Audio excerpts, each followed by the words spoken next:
Eh bien, yo tout le monde, c'est Ixx. Comment allez-vous les frérots? Moi je vais super bien. Donc aujourd'hui les frères, on se retrouve pour une nouvelle vidéo qui va passer sur la chaîne de la Alliance Clan FR. Donc si la vidéo passe sur la chaîne de la Alliance Clan FR, c'est vous en doutez pardon, c'est qu'il y a du lourd en gameplay. En effet, c'est du lourd, du très très lourd. Donc c'est un gameplay qui a été fait par le player Player. Très joli jeu de mots, bravo, je me félicite moi-même. Enfin bref, qu'est-ce qu'il va nous faire Player?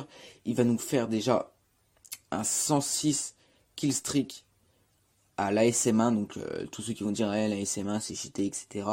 Eh ben ouais, peut-être, mais en tout cas, toi prends une ASM1, il va faire ce qui te fait 106 kills de suite, avec bien sûr les scores streaks. Ça a du mérite, donc il va taper la DNA bien sûr, et donc la médaille vicieuse, avec 75 médailles imbattables. Vous le verrez ça à la fin.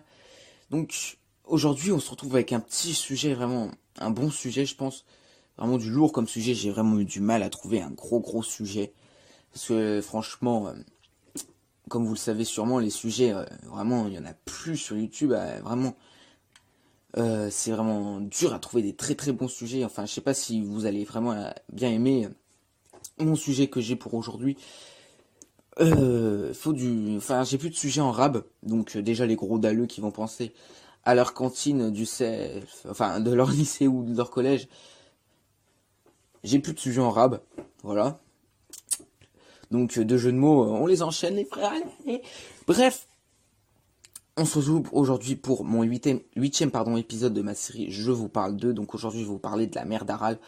Donc je vous avais fait un petit sujet similaire avant, je vous parle du septième continent justement, donc à l'épisode d'avant de ma série Je vous parle d'eux. Donc le septième continent, je vous ai fait une vidéo dessus, donc si vous voulez en savoir un peu plus sur qu'est-ce que c'est que le septième continent, je vous invite à aller voir la vidéo. Je vous parle du septième continent du coup. Aujourd'hui on va parler de la mer d'Aral. Donc la mer d'Aral, qu'est-ce que c'est? Donc c'est un lac d'eau salée. Donc vous allez dire, ah, c'est cool, ouais, mais je vous parle pas de ça pour rien. En fait, la mer d'Aral, c'est un lac d'eau salée qui se situe en Asie centrale. Donc à cheval sur 5 pays, donc c'est un grand lac. Donc les 5 pays sont le Kazakhstan, l'Ouzbékistan, le Turkménistan, le Tadjikistan et le Kyrgyzstan. Donc ça fait beaucoup de pays en ce temps. Autrefois, le lac avait une superficie de 68 000 km², donc soit 2 fois la taille de la Belgique. Donc petite dédicace aux Belges s'il y en a qui me regardent, parce que quand je regarde qui regarde mes vidéos en fait, je vois qu'il y a des Belges. Enfin bref, ce lac a perdu 50% de sa superficie et 75% de son volume en 50 ans. C'est vraiment énorme. Donc pourquoi est-ce que ce lac s'est asséché, etc. Donc c'est les questions qu'on se pose. Et vous allez vraiment voir que c'est plutôt une grosse catastrophe naturelle, vraiment comme le septième continent.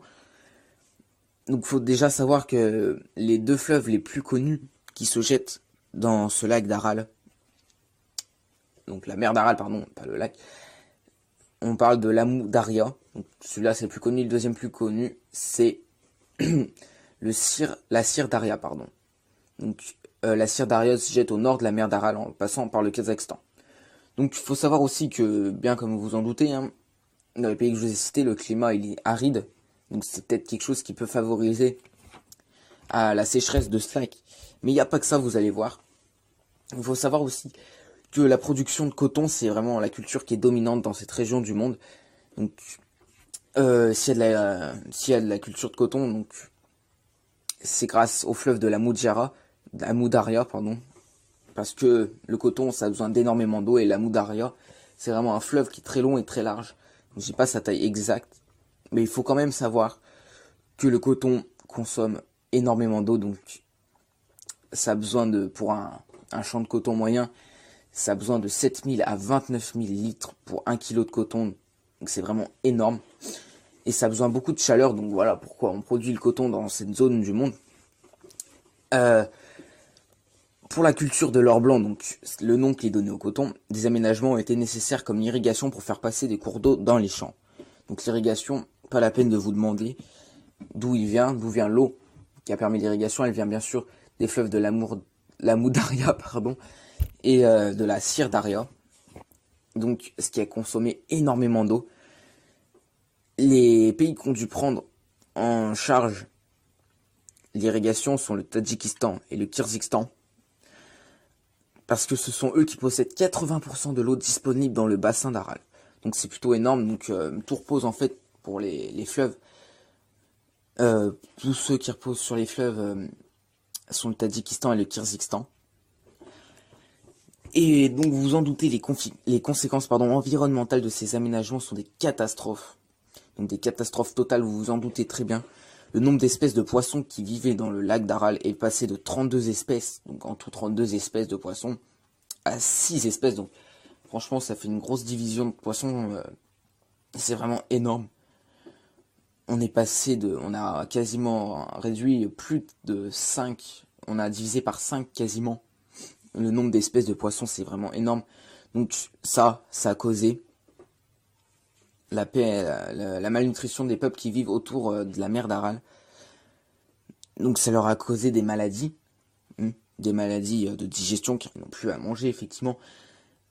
Et du coup ça c'est pas très bien pour le développement durable. Aussi si ces poissons ont disparu, c'est dû à la salinité de l'eau. La salinité de l'eau, c'est le sel dans l'eau, effectivement. Donc c'est pour ça aussi qu'on appelle ça la mer d'Aral, c'est parce que c'est un lac salé. Et la salinité vraiment a été en surcharge, sachant que l'eau qui passait dans les champs de coton, il y avait quasiment pas de sel dedans. Alors tout le sel qui reste, bien sûr, il va aller dans la mer d'Aral. Et effectivement, il y aura une surcharge de sel et les poissons vont mourir. Ainsi que l'espace qu'occupe la mer d'Aral va diminuer. Ce qui va laisser place vraiment à une dévastation totale des poissons dans pas longtemps. Si on fait rien, bien sûr. Et la navigation a aussi également cessé pour cause de la perte du volume de la mer. Donc avec la navigation, qu'est-ce qu'on faisait? Bien sûr, on faisait de la pêche. Et donc les populations locales souffrent de maladies respiratoires car l'air est chargé en sel. Et donc, comme j'ai dit, ils sont en malnutrition. Et c'est vraiment très très grave de savoir ça. Les populations autour de la mer d'Aral sont vraiment en malnutrition, c'est vraiment super grave. Donc les solutions proposées, parce qu'il y en a, sont mises en place par le Kazakhstan avec le barrage de Kokh-Aral. Donc c'est un barrage qui a été placé sur l'Amoul Daria, Donc ça a été financé par la Banque mondiale, faut savoir, parce que la Banque mondiale elle s'en fout pas de l'environnement, contrairement à ce que certains pourraient croire. Ils ont financé le barrage de Kokh-Aral. Donc entre 2001 et 2005, il y a eu la construction. Donc ce barrage, il a vraiment été positif. Il a fait regagner 1000 km² et 10 mètres de profondeur dans la mer d'Aral. Donc c'est vraiment cool. Donc là, j'ai une image sous les yeux où des gens ont pu refaire des pêches miraculeuses. Donc bien sûr, il y a eu plus de navigation. La mer d'Aral a repris plus d'amplitude, plus de volume, plus de superficie, mais pas énormément non plus. Donc, restreindre l'irrigation serait aussi une solution pour remplir en quelque sorte la mer d'Aral, ce qui permettrait de nourrir des populations, donc empêcher des maladies. Mais le choix, l'irrigation, ça va être très dur de la stopper en fait, tout simplement pour une raison, c'est que l'Ouzbékistan et le Turkménistan, leur économie est basée sur la culture du coton, donc c'est déjà pas des pays riches.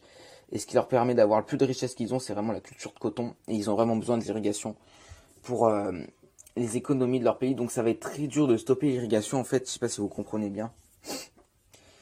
Donc c'est vraiment super dur pour eux d'arrêter l'irrigation. Mais, dernière solution, il faudrait choisir des cultures moins consommatrices en eau. Donc remplacer le coton par le blé d'hiver. Donc le blé d'hiver, c'est une autre plante qui a besoin, évidemment, de consommer moins d'eau. Pour tout simplement pour se cultiver. Et franchement, ça améliorerait l'environnement. Donc, la mer d'Aral, en conclusion, c'est vraiment une catastrophe totale qui, au début, c'était vraiment quelque chose de bien, qui alimentait des populations, qui alimentait des animaux, qui permettait à certaines espèces de rester en vie, etc. C'était vraiment quelque chose de très bon pour l'environnement. Et aujourd'hui, la mer d'Aral est menacée, donc chacun fait ce qu'il peut, j'ai envie de dire, dans le monde, pour pouvoir faire en sorte que la mer d'Aral puisse encore exister et puisse encore nourrir des populations, etc. Vous m'avez compris. Donc en conclusion, la mer d'Aral c'est une catastrophe totale, mais plusieurs solutions sauf pour améliorer l'environnement. Donc ces décisions environnementales sont vite à prendre au sérieux avant que la situation soit empirée. Voilà. Donc les frères, c'est la fin de la vidéo. J'espère qu'elle vous aura plu. Si c'est le cas, lâchez un like, commentez, abonnez-vous. C'était A6 les frères. J'espère que la vidéo vous aura plu. Allez, peace.